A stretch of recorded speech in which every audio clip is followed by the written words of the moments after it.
Hi, it's good to be with everyone. But I'm going to cover what is energy healing, and then we'll do 3 minutes of silence to give a chance for everyone to kind of dip into the source of creation energy. And then we'll do a prayer of gratitude for today's session, and then a brief review of the points that we covered yesterday, and then on to the topic, which is healings for ancestral karma. And I'd like to just, as usual, having laid down a lot of theoretical information yesterday, kind of just dive in. Hey, hello, early in the morning in Hawaii. Good to see you. All right, so good to see everyone. Thanks for being here. Energy healing is a method of using awareness to affect matter. How consciousness, we're really diving into the mechanic. The whole purpose of these webinars is to unfold and reveal the mechanics by which awareness affects changes in the material field of creation. That's the whole thing, really, in a nutshell. Yesterday's description of what is energy healing like went on for like 10 to 15 minutes. So I probably don't need to reiterate so with such detail, but the basic premise is that this process occurs, and it's a really beautiful process. It's a divine process. It's created by the source of creation, and we engage in that process. We engage in it. And whether people admit to themselves or not that they're intentionally engaging in it, we are all intentionally engaging in it to some degree or another. The big oversoul, the big self is intentionally engaging just by choosing to be here. Just we're here in our human bodies, and with that as the reality, it's our sign to the universe that we are engaging in this process. And the process is one of using the body vehicle as the instrument to experience creation and experiencing the vast diversity of the material world. And then isolating out those points or parts where the interaction between ourselves and the field of creation has become overwhelmed by the detail, by the diversity, by all the information coming in. And anywhere that the overwhelm is, we go there and we help that part of ourself, which is both on the level of consciousness and on the level of the physiology. We're working with both the consciousness and the physiology, right? We're using awareness as the instrument or the tool, but the end game is to have a physiology that can deal with this world in a way that's absolutely glorious and beautiful and effective and powerful and successful and fulfilling, right? So the awareness is going to the places where the fulfillment is not happening, and is looking at those and figuring out, okay, how do I get that part of me to become so nicely and neatly connected with the source of creation, infinite resources, right? That I'm resourced sufficiently so that I can deal with the incredible detail that I have to deal with in this reality. And as we all know, the level of detail, as far as we can tell from our modern means of investigation, it's endless. The detail is endless. So the process goes on and on and on and on. It's a self-perpetuating process. And this self-perpetuating process that is orchestrated by the source of creation for its own entertainment. And we're the instruments. We're part of the detail. We're part of the detail. And each one of us as an individual approaches that process slightly differently. And because of that, the source of creation gets to enjoy many different angles on the process. It gets to enjoy what it looks like from Dorothy's angle and from your angle and from all the different angles. And so the source of creation is kind of experiencing it as this big seething wholeness of how the places where the detail has overshadowed or camouflaged its nature are then brought back into the fold. And here's the kicker: without losing the detail, without losing the uniqueness of the individual or the individuality. That's the tricky part, because you can just go, oh, well, we'll just destroy that. I know that's gotten separated from the source of creation. Well, we'll blow it up and then it just goes back to source. But that's one of the rules of the game is you can't just do that. You can't just destroy things. You have to use some finesse, you have to go in and you have to say, oh, my liver isn't feeling well. Well, let's just remove it. No, you need your liver. You need it. You need all the different parts. So the premise is that we have to find a way for the parts to fulfill their purpose and their goal and their dream for their potential in this reality, and at the same time also be fully, completely, totally 100% anchored into the source of creation. And know, well, yes, I am a liver, but I am the source of creation showing up as a liver because the source of creation wants to do the liver thing here. And so let's do this liver thing now that we are resourced. Now that the anchor is there, all the resources are there, and that part of the body can fulfill its dream, it can fulfill its vision for its role in creation.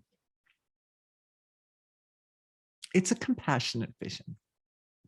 And from that, we could go diving into yesterday because there were points related to compassion, all that. But I think probably best at this point to go ahead and take our 3 minutes of silence. So I'll ask everyone to close the eyes. And then after 3 minutes, I'll mute myself. And after 3 minutes, we'll open the eyes and take a minute to come out of the silence, because slower coming out helps to fortify the anchor. Yes. And then prayer of gratitude, etc. Okay. Thanks everyone for being here this morning. For me, it's morning.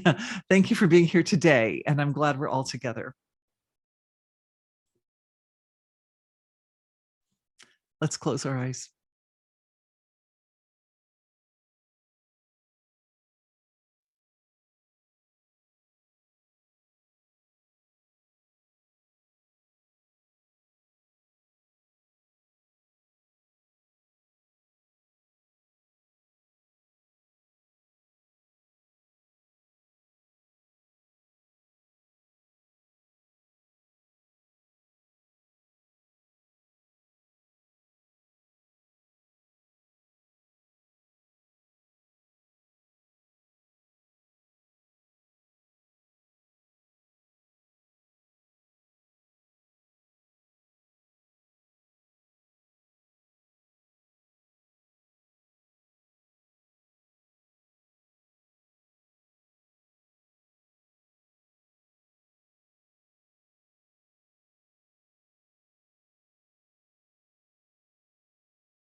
Let's take a minute and slowly open the eyes.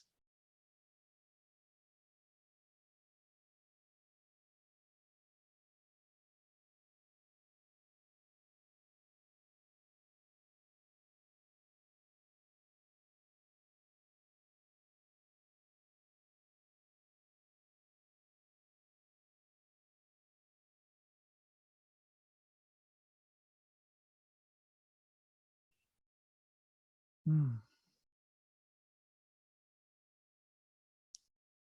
Sometimes the silence is so luscious and so thick.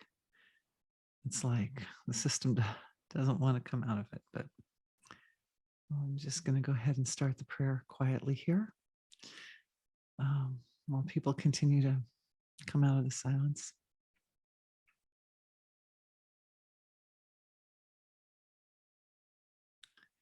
Thank you to the source of creation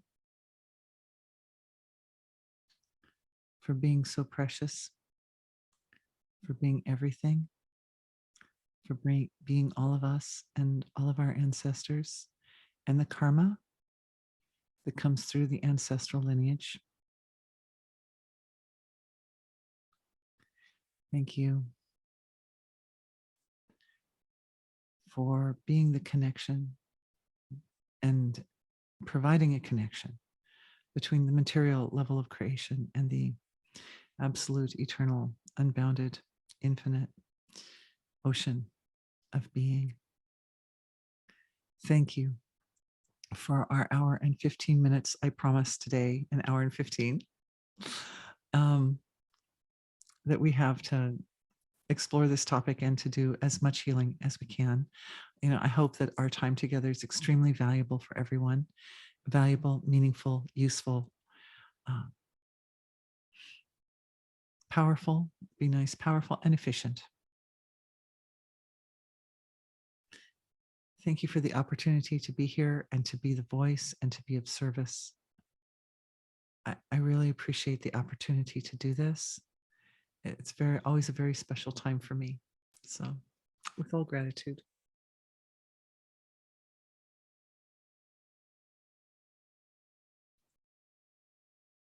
All right. Let us begin. Just to review a couple of points from yesterday, the main points from yesterday.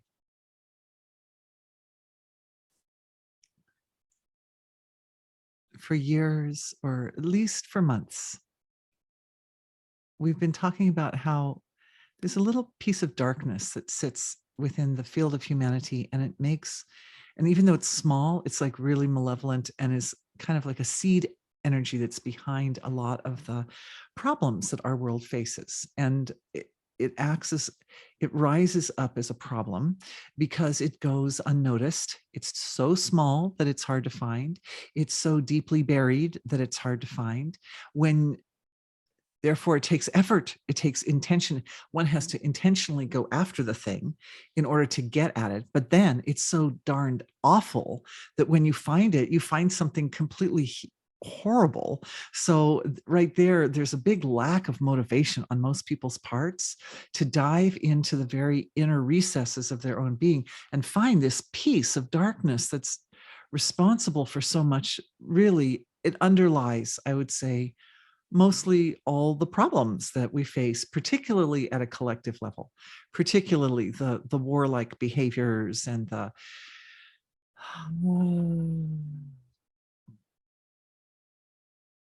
many problems whose names I will not mention, many problems who I don't need to mention because we're grown-ups and we all know what the problems are.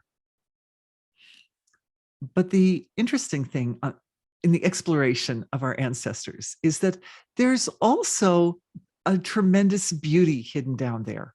There's also a quality within all of us that's so beautiful. It's so sweet. There's a value of compassion and sweetness and love that's just phenomenal. And it's in everyone. And it's not a piece of oneself that can be separated from oneself. It's like your navel, you guys. You can't get rid of it. It's just there.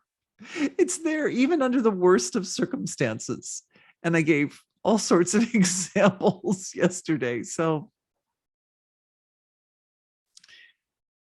the antidote and the poison tend to be found side by side. So even if it seems as if the journey inward to find and root out that little bit of that small but very big, small in size but big in stature, darkness within, one also finds this beauty. And I reference the quote, "Love in the heart of man is the shrine of God on earth," by Maharishi Mahesh Yogi, because this love is, because we're made of divine material, we're made of divine substance. That love is a thing. It's like a real thing. Anyway, that love is definitely a seed form that connects us with our ancestors. So some of the time yesterday, I was talking about how the foundation for all of us, for these physiologies that we're working with, I'm going to go into that just a little bit more in just a second, is born of a mother and a father. All the way back, all the way back. There's a mother and a father. Some information given from the father, some information given to the mother gives rise to the physiology. And then it happens again. So we talked a little bit about that. And the structure, we also talked about the structure of the ancestral archive and how to access it. And that it resides physically in the body with the DNA and the epigenome. And it also resides on the level of consciousness. You can find it through that piece of compassion and sweetness that at some point tended to be present at almost every point where mothers and fathers came together. And, you know, one of the points that came up, I thought was very interesting. Points always come up in these webinars that I'm not expecting anyway, but I loved it, was that even though we know that there's no such thing as a perfect relationship, right? Right. And there's no such thing as a perfect man or perfect man. If we're going to go by perfection or so, it doesn't really exist. But the areas of compatibility for your ancestors and my ancestors were the ones that allowed life to continue. And so what that means is that in most cases, there was actually a very nice coordination. There really was some kind of wonderful, lovely softness of the father and the mother working together, because that's how, particularly in centuries past, when quality of life was so much harsher than it is now, it was only through the coordinated effort of mother and father that the children could actually make it to adulthood. So this coordinated effort was founded upon some tenderness, some sweetness.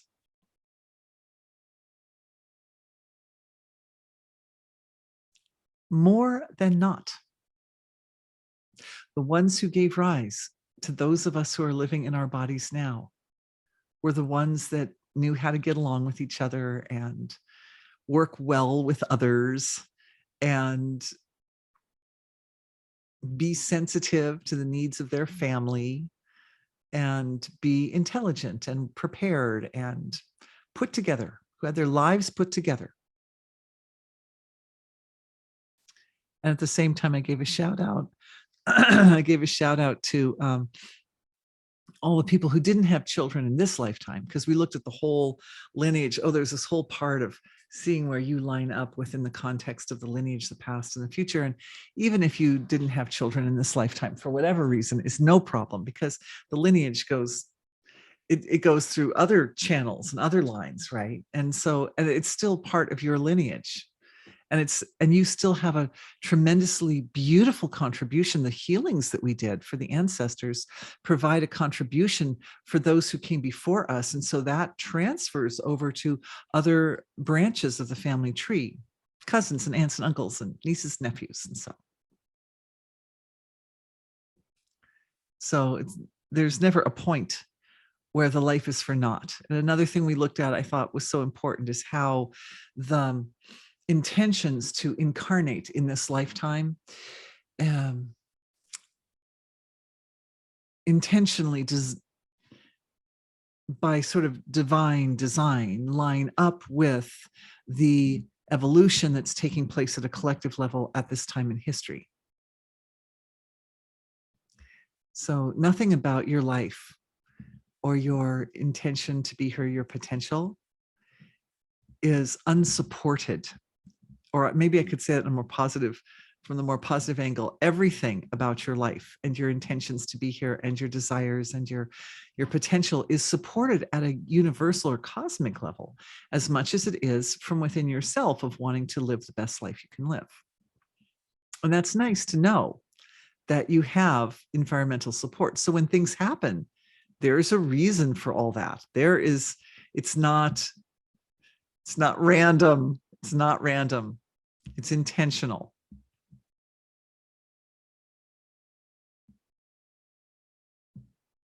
It's very precious to have a human life. It's very precious to be at this point.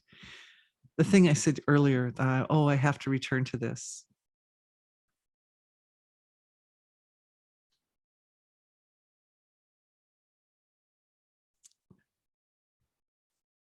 It's such a fundamental and important point in energy healing, is that consciousness expands. And then there comes a point where the expansion of consciousness cannot be upheld or supported by the nervous system. So the physiological structure gets overwhelmed by the experience. And when it gets overwhelmed, it doesn't always get overwhelmed like systemically. It gets overwhelmed sometimes, just certain areas get overwhelmed because you've already stabilized a lot of the experience of pure consciousness. You've already put your life together in a lot of ways. So, but the area where the nervous system gets overwhelmed is the area where the awareness has to focus to bring that piece of oneself that has gotten lost in being, where the overwhelm is the indication of where this seed of separation or the feeling of I'm separate from the source of creation is dominating. And so that's the area where one works with that part of the system in order to reestablish wholeness without losing the individual features or aspects of details of the system. And I also made I correlated that with the evolution of knowledge. I don't know if it was super clear because when I talked about the evolution of knowledge, that was at the end of yesterday. But the evolution of knowledge is understanding the evolution of knowledge helps us define our place in the context of how the source of creation is currently evolving now. It's so important. This is so important because the whole thing is connected to or related to the whole thing of working through ancestral karma is facilitated and made clear by understanding where we sit as individuals within the sequence of all the lifetimes of all the ancestors and all the descendants, and how that fits in with the evolution of the collective, from which is also obviously related to the ancestors, because you go back more and more and more, you go forward, there's more and more and more, or sometimes there isn't. But anyway, you go back, there's more and more and more for sure. That's one thing we can count on. It doubles every time, right? How that sits within the sequence of the evolution of the whole creation around us. So we've kind of got like these two timelines a little bit. You've got the evolution of the whole creation unfolding. And one of the points that I brought up was that the nature of the unfoldment of the creation is that it becomes more and more and more detailed. Example, the information that we have access to through the internet, for example. Our grandparents and great-grandparents just did not have access to that much information. Like when I was a kid, we had something called the Encyclopedia Britannica, and it was like hard copy books in a little shelf, right? And I mean, there was quite a bit of good information in there, but it was quite static. And now access to information is not static. It is constantly in motion. So it is evolving. So we are dealing with the evolution of knowledge constantly. It's very interesting. Download coming in for everyone about the nature of that transformation.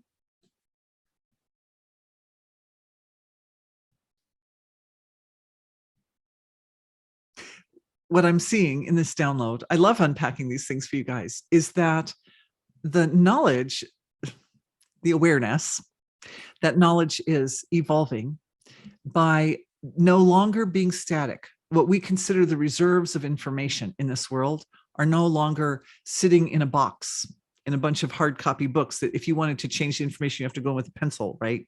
No, it's like a living thing almost. Oh, I don't mean to indicate that it's really animate, but it's constantly upgrading. It's constantly changing and transforming.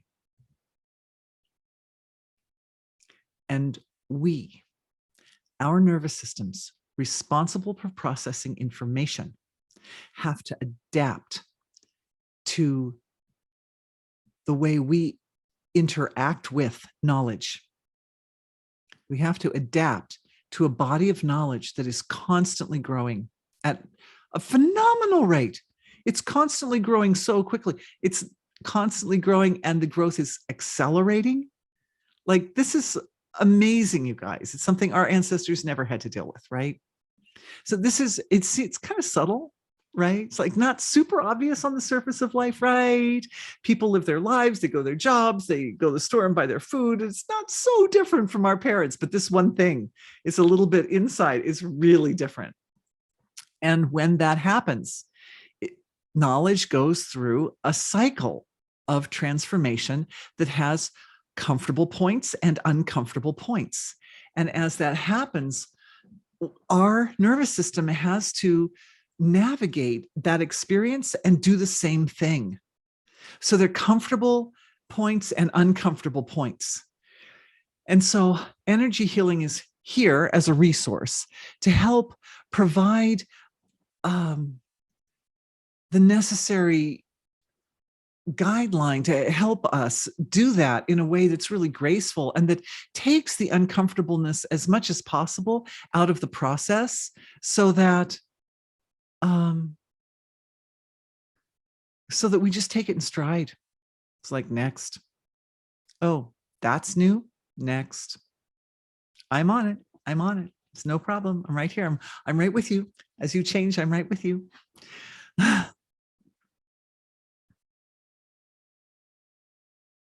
What is that part of the nervous system? What is that part of the being? We went into it in great detail yesterday when we talked about separation. And one of the questions that came up was about separation. So I think I should go into that one because I wanted to do as much as possible. So many questions, and there's such good questions too. Hello, bonjour.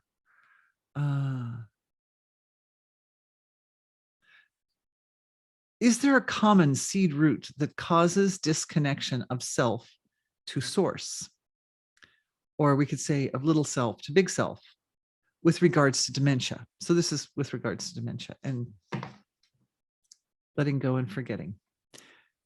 And that actually the dementia ties into a point that I promised I would say for today, also from a European, or from actually that person I don't think is European, but anyway, really.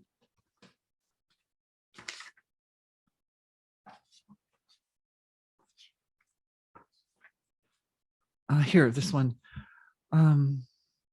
So I'm putting these two questions together. So this gentleman from England was saying that he sent an article about genetic DNA clocks and aging. And of course, obviously dementia is kind of related to the aging process, right? And so it references that. And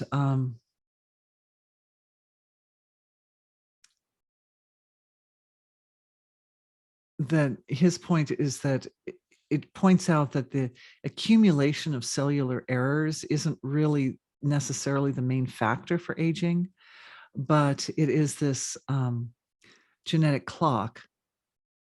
It's and is it possible that energy healing could sort of slow down that genetic clock a bit? Um,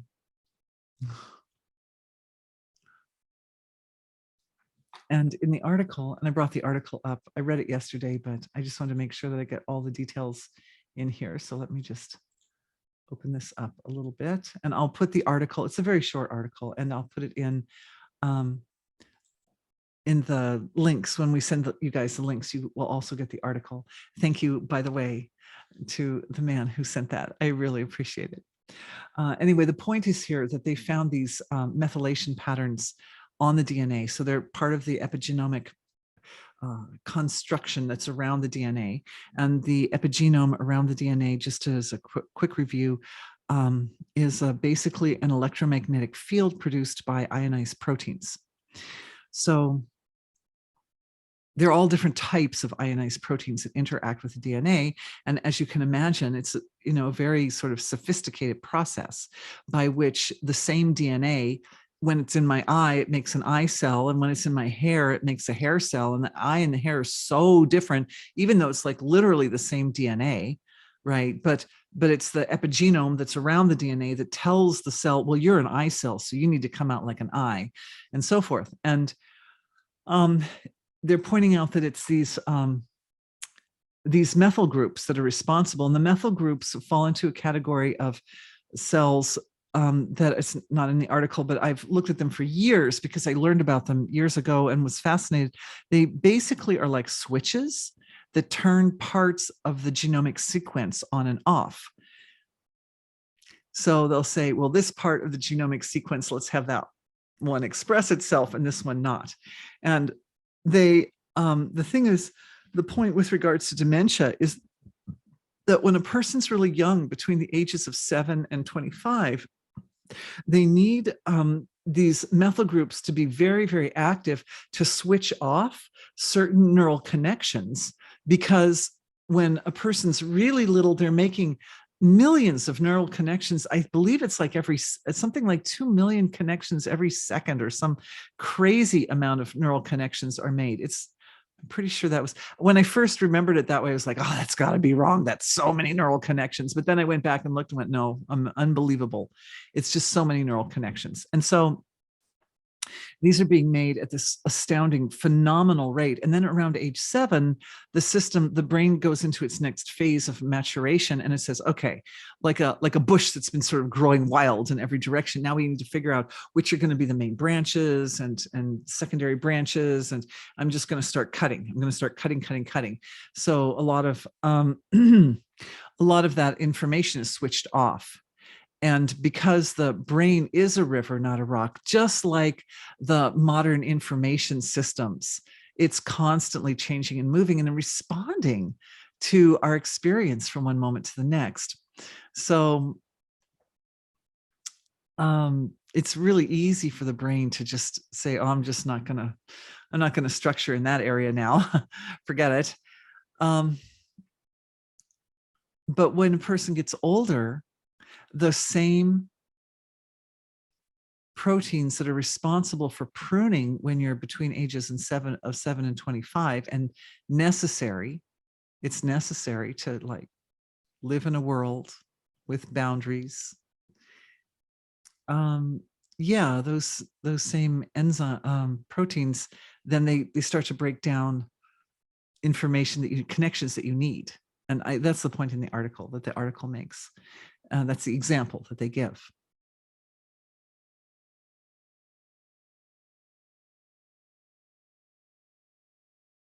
Super clear, you guys. So here's the healing part. Because the level of detail in creation can be fathomed endlessly,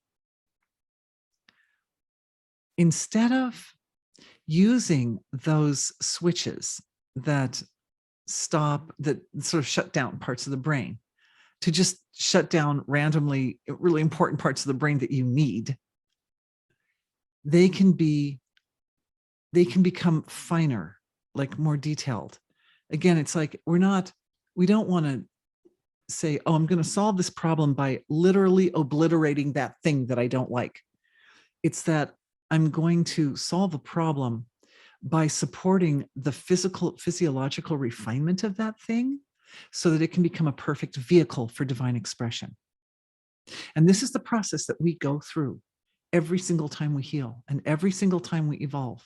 It's the same process. So the seed problem, she was asking here with regards to dementia and also other problems, is that the system has some crudeness in it that disallows a full, comprehensive embodiment of the vastness of divine being. And when those proteins specifically, those methyl groups specifically designed to help prune away the parts of the neural network that are not useful, if they become, we find them on the level of consciousness and offer this principle, which is part of yesterday's healing too. So be sure to go back and look at yesterday's session. We talked a lot about balance, and from the perspective of Aristotle's virtues. Old knowledge, it's lasted, the time tested. But the principle here is finding a balance between values that are considered either excessive or, oh darn it, I knew I was going to lose that word. Hang on. Speaking of dementia, let's see, where is it? Deficient. I didn't even have to look it up. Deficient. So either excess or deficiency in any particular, across any particular spectrum of self.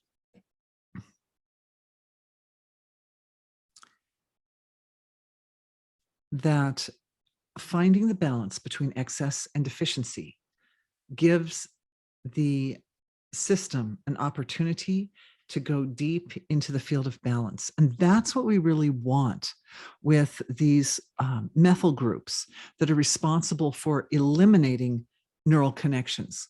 We want them to go in, that we want them to become so refined and also flexible in the way they're used or applied, like very, very discriminately within the system, that they continue to eliminate connections that should not be present, but now at very, very fine levels. Because at the young age, we've kind of set up the system. And now at the older age, we want them to work for us in the most effective way. And the level of detail is endless. They don't have to stop working for us. They can just work at finer and finer and deeper and better levels.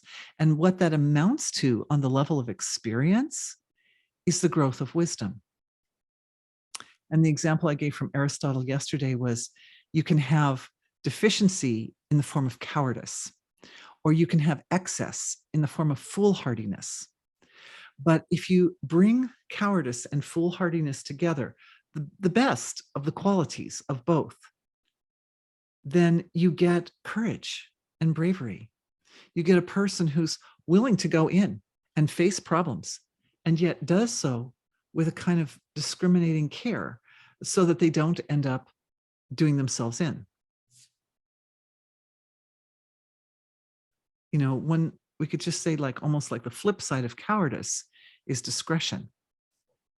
And the flip side of foolhardiness is boldness, like a kind of boldness to go dig in and find that little piece of darkness, right? And what is that little piece of darkness? Remember, I was talking before that all of humanity is sitting at the collective level. We've got this problem thing that we're looking at. That is it's the part of our own causal bodies that retains the memory of feeling separate from the source of creation. When we, as forms of creation, as beings, first emerged from the source of creation, the first experience was we were in bodies that were a little more crude. They were light bodies, but they were sort of like crude light bodies. So they fell into the category of forms that we would consider demonic, basically.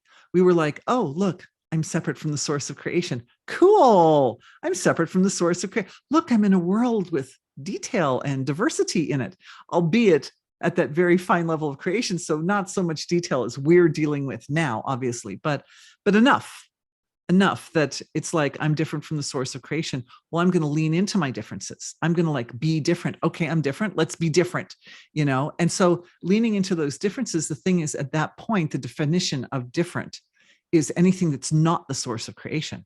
And the source of creation is completely beneficent.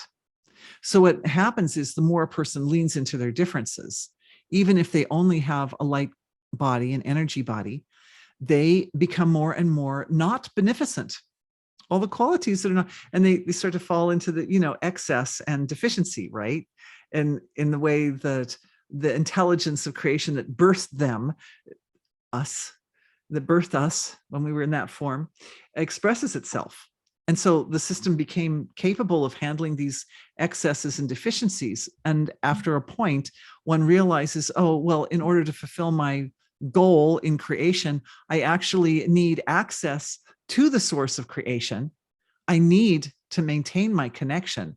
And at that point, the whole physiology starts to go through this transformation and ultimately becomes an energy body, still with all the details of the energy body, but anchored to the source of creation. So it's like an instrument. It's a beacon. It's an instrument for the source of creation. And then what happens is that the individual experiences themselves as angelic rather than demonic. Well, that part, that dynamic and that structure of us is still in us. We are still that. We are still all of that. We are still the demonic part and the angelic part and the transformation from the one to the other. And, it, you know, we could almost say, well, the transformation from the one to other, that's the part that really represents the essence of our nature, because that as human beings, you guys, this is precisely what we do. We are presented with experiences that overwhelm our nervous system and cover up the source of creation within us. And we've got to go in, we've got to find that peace and bring it back to wholeness. And when we do that, that part of the system becomes an angelic expression. It becomes this beautiful thing.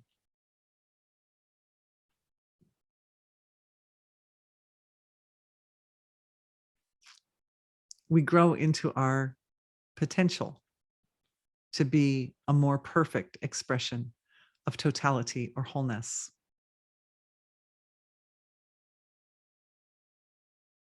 Just like a little package of information, that download, a little package. It goes into the Ancestral archive and is offered with all reverence and appreciation to the ancestors.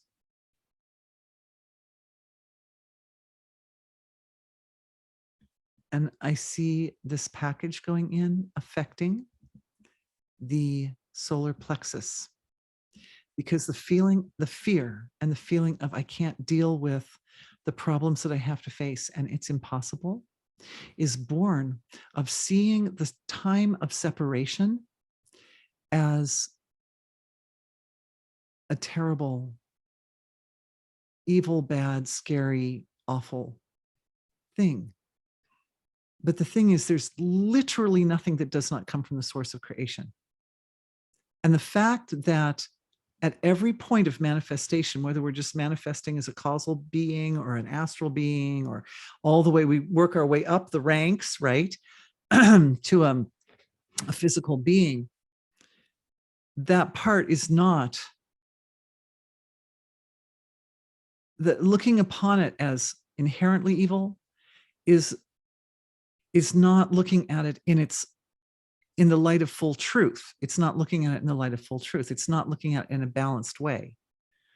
the balanced way to look at it is that that is an important expression of totality, which is here and showing up because it's in the process of evolving into a beacon of light and a perfect expression of the source of creation.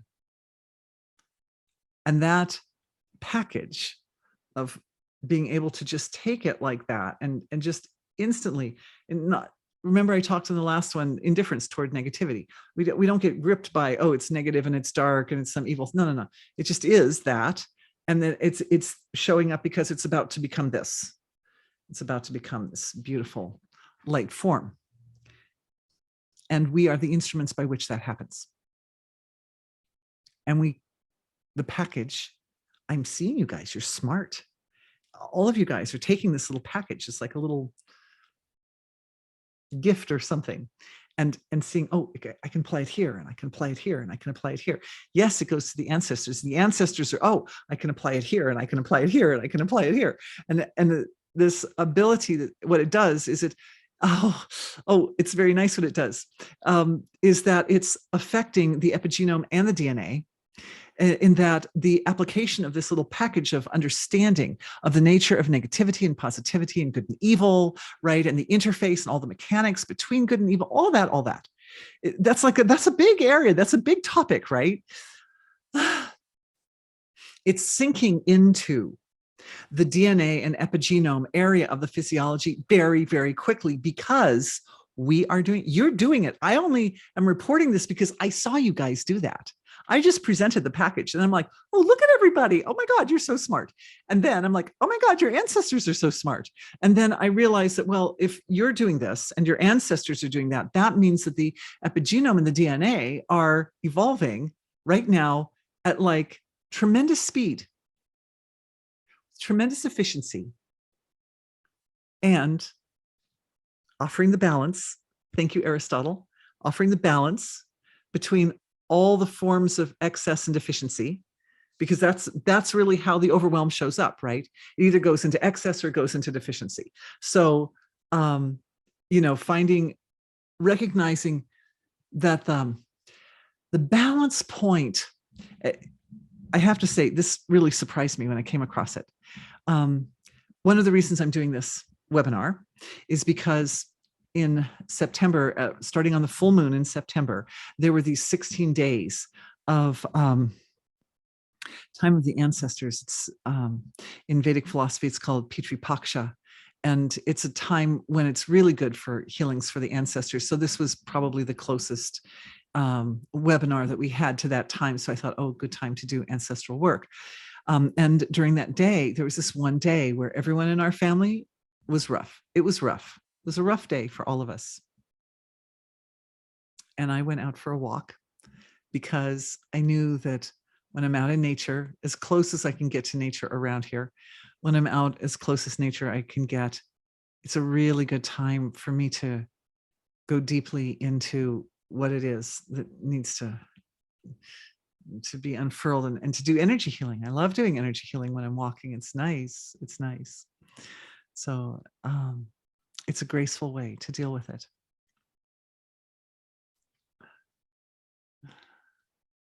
Before there are any explosions, they don't need to be explosions. It's just like, I feel it. I feel something's not right.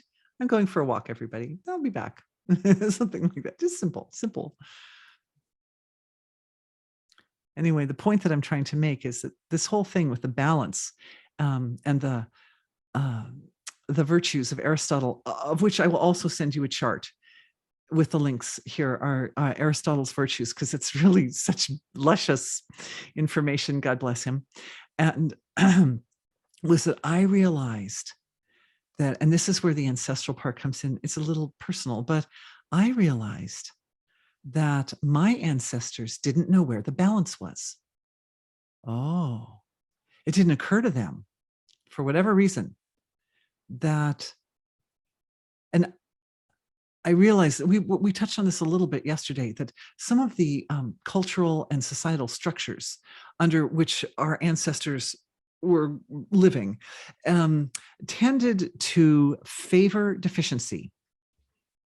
They tended to favor people. They tended to include in the field of virtues, for example, the idea of being humble, of like kind of downplaying yourself, and even to the point of self-sacrificing. As I was saying yesterday, nobody goes to jail for self-sacrificing, but people go to jail for exploiting others, right? Sure. So the thing is, our culture and our society has sort of grown up for centuries around a misguided vision of what is the balance point. So that reestablishes, and it needs to reestablish. And for all of you who are here today, and anybody who was with me yesterday, that we can a little bit more detail go into that balance point. And I'm just asking, can everybody in today's session receive the nugget of the balance point and what that balance point feels like, and how it's not, the balance point is a comfortable place, but it's not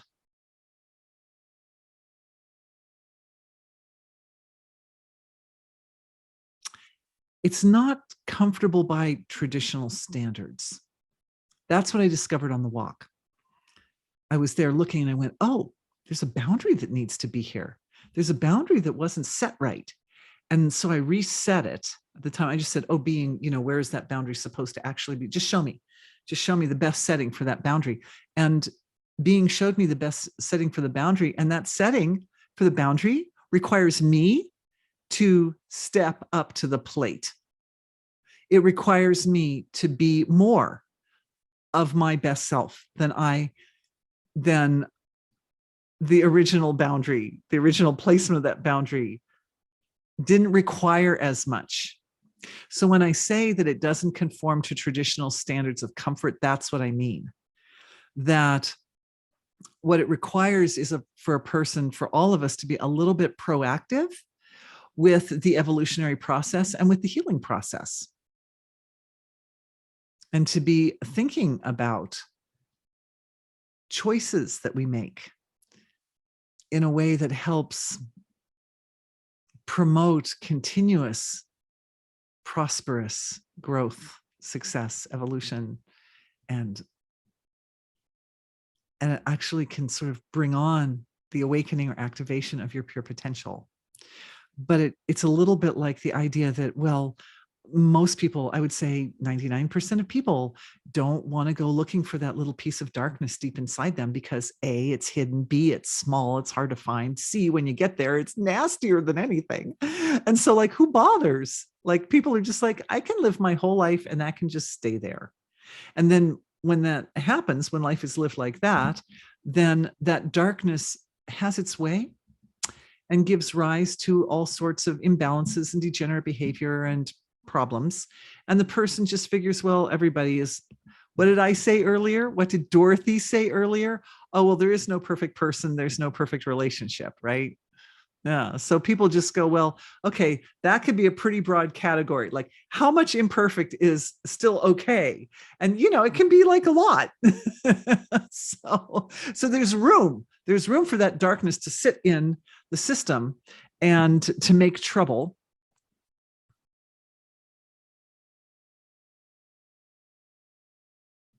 And a person to never even go after it. But the problem is that when everybody is a little bit off, then we get this collective awful effects. Okay, so many questions coming. I really have to get onto more questions. I hope that answered that. I hope that helped. I love you guys. I really appreciate. Let's see. There's this other one I wanted to. Oh, yes, I wanted to look into this question that comes to us from Canada, from an amazing woman in Canada, very, very intelligent woman. Thank you for always offering such thoughtful questions. Her question has to do with situations of collective trauma that arose in the past, suffering, and generations who continue to hold this trauma, the ancestors who perpetuated the trauma. And in her case, she's referencing the suffering of the indigenous people of North America at the hands of the white settlers when they were coming in. And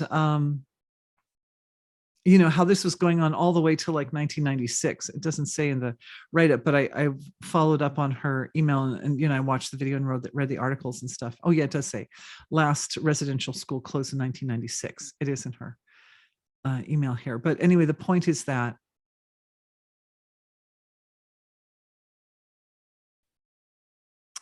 actually yesterday was reconciliation day, truth and reconciliation day.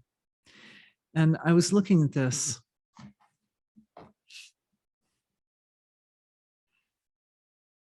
And the way it looks as if the trauma has moved, because obviously, you know, the schools are closed, and those individuals who are the victims of these essentially cultural crimes are, you know, there's some that are still with us now that are elderly, but, you know, many of the victims who suffered the most died.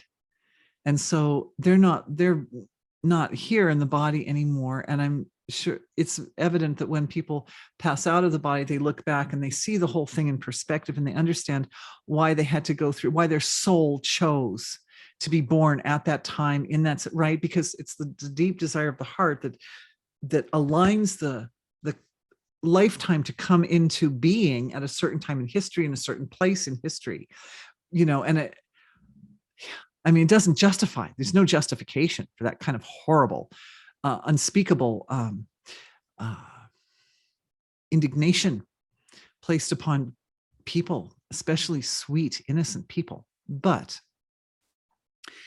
the trauma seems to transfer to the land.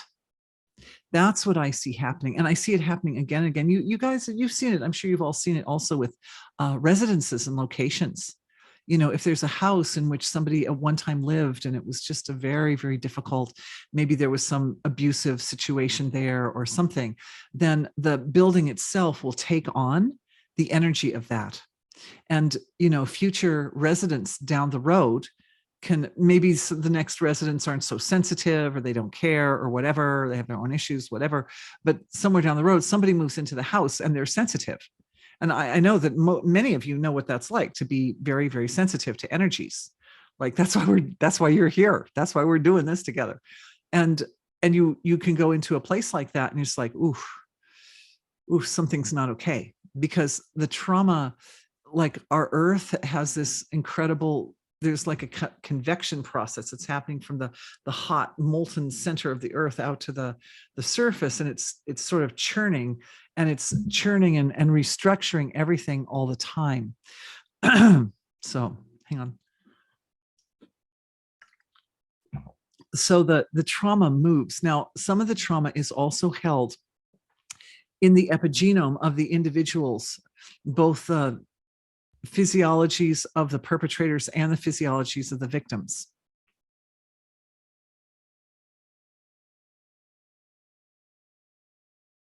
I'm just saying that some aspects of it are softened because some of the energy does move to the earth.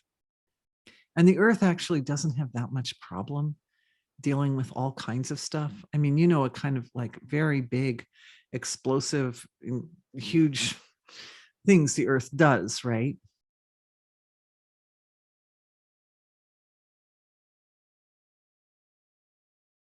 I'm just thinking about the hurricane that's ripping through the south of the United States right now,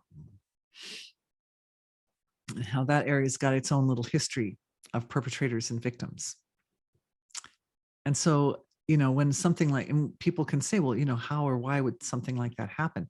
Oh, and interesting that it's been doing it actually on the same day that's celebrated in Canada for Truth and Reconciliation. So what's happening in Canada, consciously, intentionally, people are saying, okay, we're setting aside this time to actually deal with this issue and situation from the level of our intelligence and our consciousness and our love, and we're going to do it. And meanwhile, the earth is like, oh, look, here's another area where physiologically I'm dealing with that same energy, so I'm going to come in and do some restructuring. So it's happening on the level of consciousness in one place, it's happening on the physiological level in another place. It's not a coincidence. It's not a coincidence.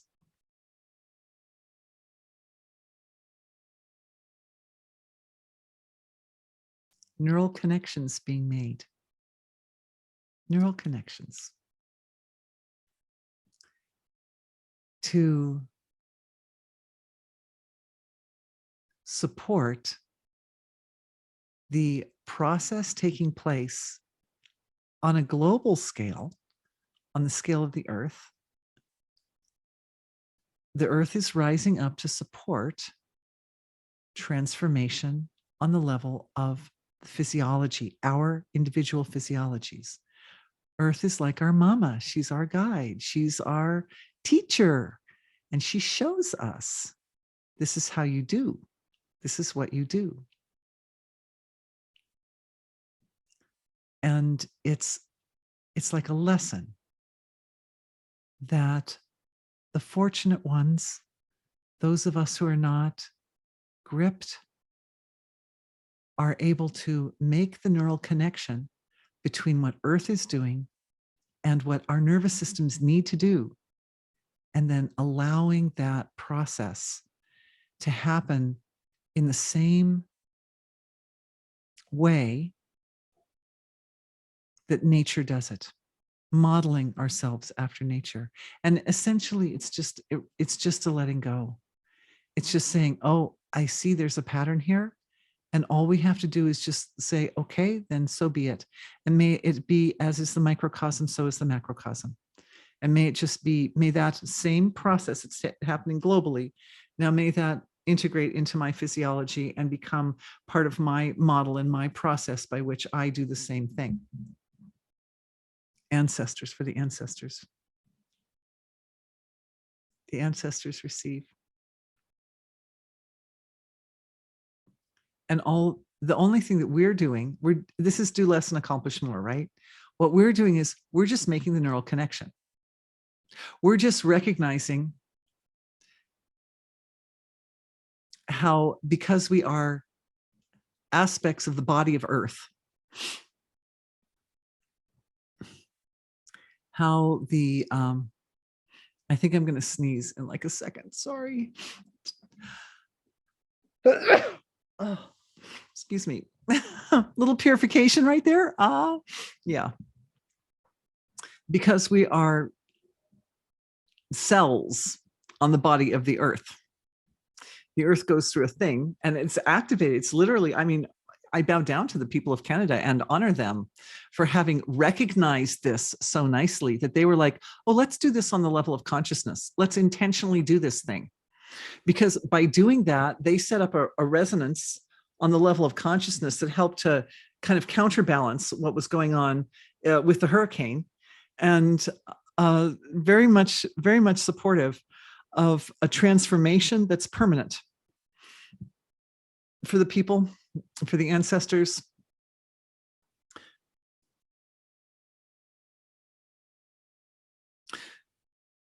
It's not that we go back and we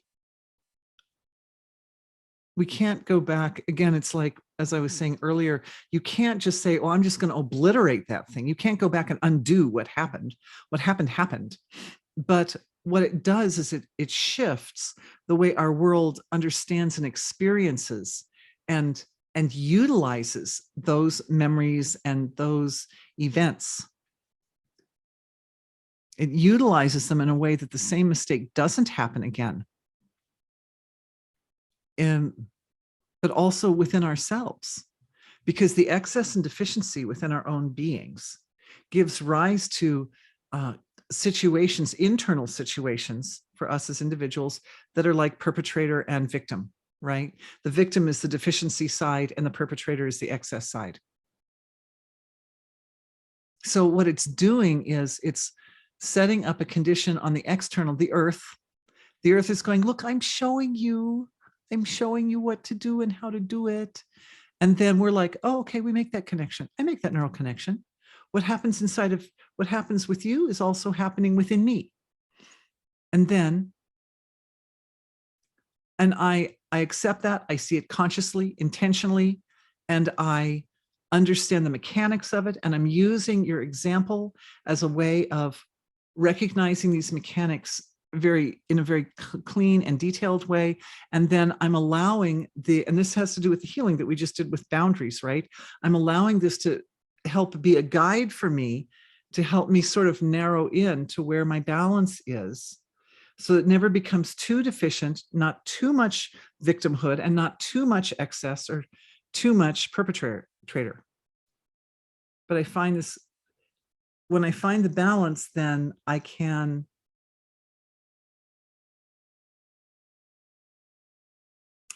enjoy the diversity of the material world. I can place myself so that the differences in the details of this world glorify thy being. Glorify you, Mother Divine. Glorify you, source of creation. It's a shift. It's taking place deep inside. And I see with most people here, I see that shift happening in a very systemically. So that tells me it's deep down. It's in the cells. It's in the DNA. It's in the nucleus of the cells, right? It's down around the epigenome and the DNA. That's what this session is about anyway. So of course, marvelous question. May I ask, mother and father create a child in heat, with heat as a ground, and frozen embryonic start to creation. What do we think of beings created in cold environments?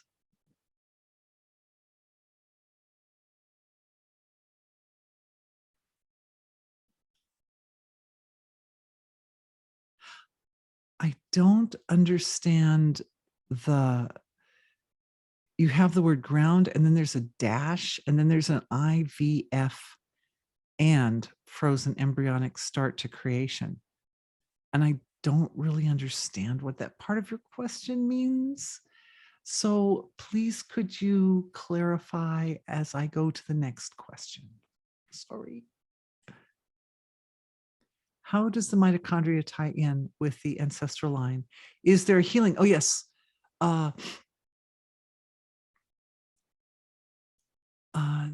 For its, is there a healing we can do for its karma? You know what? We actually did a healing for that yesterday, because somebody asked me about monoclonal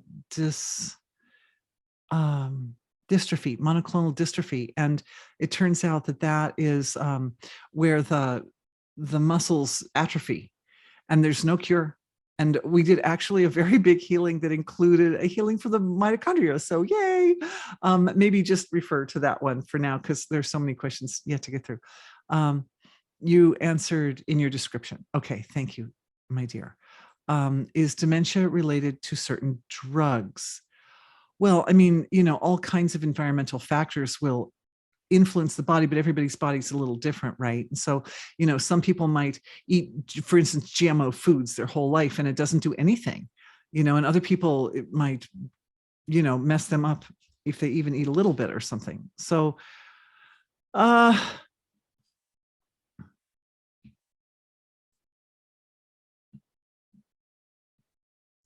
thing, also, it depends on the kind of drugs you're talking about. Some people take recreational drugs, and those have a slightly damaging effect on the nervous system. Not so much that it really, really debilitates a person, usually, except in more extreme cases, but not so much that it debilitates a person horribly, especially if they're young. And so they'll think, hey, there's a risk versus reward factor here. And so I could do this thing and it wouldn't be so bad. It's a little bit of a risk because I know I'm damaging my nervous system a little bit, but I'm also having this great experience that I feel is changing me for the better. So it's worth it. To these people, I say, there are so many ways to have that experience that not only do not damage the nervous system, but actually enhance the stability and flexibility of the nervous system, that it's completely a waste to use hallucinogenic drugs. Why? It's like such a, why? If you're balancing risks and rewards, look, there are ways to do it that are reward on both sides. So that's my take. That's my very conservative stand on recreational drugs. As far as other types of drugs, geez, there's so many of them. I'm sure it's a different story with each one, and then each person responds differently. So, my feeling is, beyond that, it's a big world out there, and the answer would go on a long time. So, but thank you for your question. Maharshi said something like, today's Indians are yesterday's cowboys. Yeah, I heard him say that too. And I remember parroting that to somebody at one point who wasn't a meditator, and them saying, oh, it's not that simple. And I agree. I actually have to agree with her that, for some of them it is, and for some of them it isn't. And there were so many people involved. It's more complex, but there are definitely some, who thought, well, if the next race of people who are living in this part of the country, this is my part of the country, I want to, and that I have seen a lot, that a soul dies in a particular area and then they're reborn very, very close to the actual place where their physiology left the earth before. Where their soul left the earth before. So that's not uncommon that, they would reincarnate again. But the other thing, especially looking back to these residential schools, the US had them too, is that souls who are very, very spiritual and very, very close to completing their process, right? The human process. It happens at every type of physiology you ever have. And we absolutely came in times when we just had a causal body. And then we kind of mastered that area. We got to the point where anytime we would reincarnate in the causal field, we'd already be there in our full enlightened state. And so it's like, well, let's reincarnate in a slightly more detailed body. So then we come up and we incarnate as an astral body, right? And then we go through that whole process again. Well, a lot of times these were people who had done that in the human form, and they were really close to finishing. That happens, that they're very close. Then they come in and they're just in their little child body, and they have to face off with such darkness that it just drives the awareness into the source of creation. It's the only safe. When you live in a world that is not safe, and I've said this before, it's not safe and it's not nice. As a little child, it causes the child to really, really lean into their source. And that child nervous system is so flexible. You can imagine that if it happens to a child between the ages of 2 and 7, which is when they're creating all those neural connections, every single neural connection is created with an anchor to the source of creation. And it's horrible. It's hideous from the outside. We look at it and go, oh my God, unspeakable crimes committed against the innocent. How could it possibly? But when the soul passes out of that lifetime, they look back and go, okay, that's it. I graduated. Woohoo! Graduated. Not fun.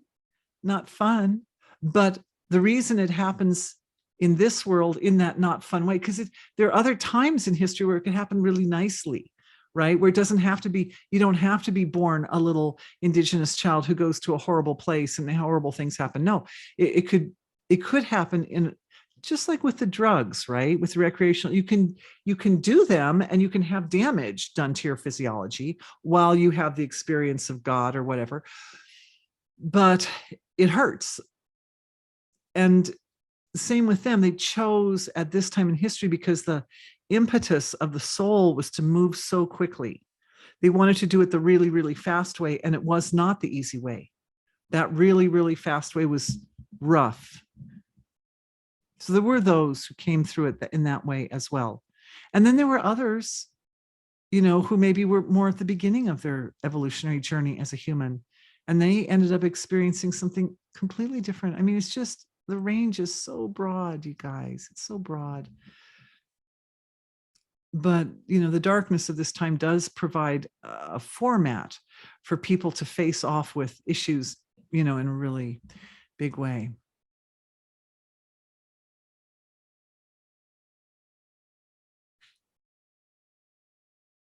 She says, so Auschwitz survivors, or those who did not leave, deposited the negativity in Germany and in the physiology of the Jews. who did not leave. Who did not leave? Do you mean who did not die? Or who did not leave Germany? Deposited the negativity in Germany. The land definitely holds the negativity from the, from the events that occurred in the camps. And as I've probably mentioned before, I have a lady who sometimes even joins us here in these healing sessions, who that's all she does, is she goes around to the location, the physical locations, and does healings on the physical locations, like a kind of locational energy clearing. And absolutely it's in the land. Absolutely it lands up in the land, in those spots. And in order to route it out, you have to be a little bold. And definitely there's some patterning in the epigenome of the people who are the descendants of those individuals. Absolutely. And it can definitely come through as having certain experiences that trigger an ill health response in the physiology, for example.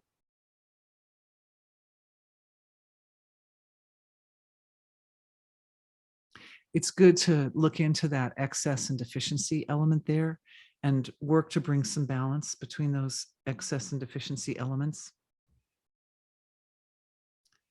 So on the other side, people who've passed away, they can continue their work for the planet in a bigger way. That's true. Absolutely. Infinite. Absolutely. In vitro fertilization. Thank you. So going back to the question about that. Okay, so may I ask, mother and father create child in heat, with heat as the ground, in vitro fertilization and frozen embryonic start to creation. What do we think of beings created in cold environments? Yeah, I haven't really put a lot of thought into that, which is maybe why I didn't understand your question.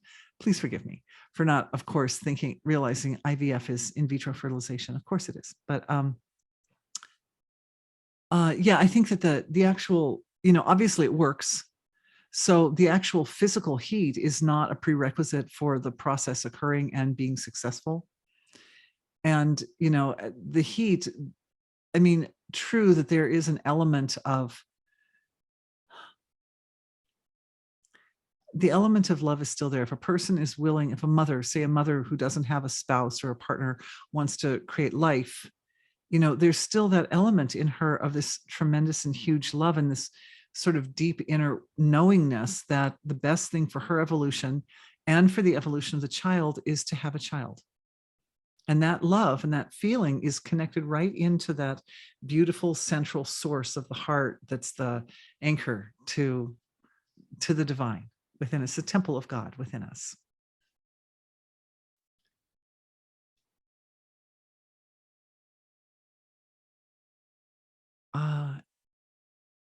In case it's useful, I think that other questions was asking about fertilization in a petri dish or in vitro. Yes, often embryos used to have been frozen.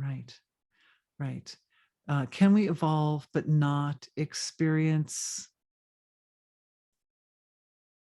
Can we evolve but not experience OFULNESS? I'm not sure what the word is.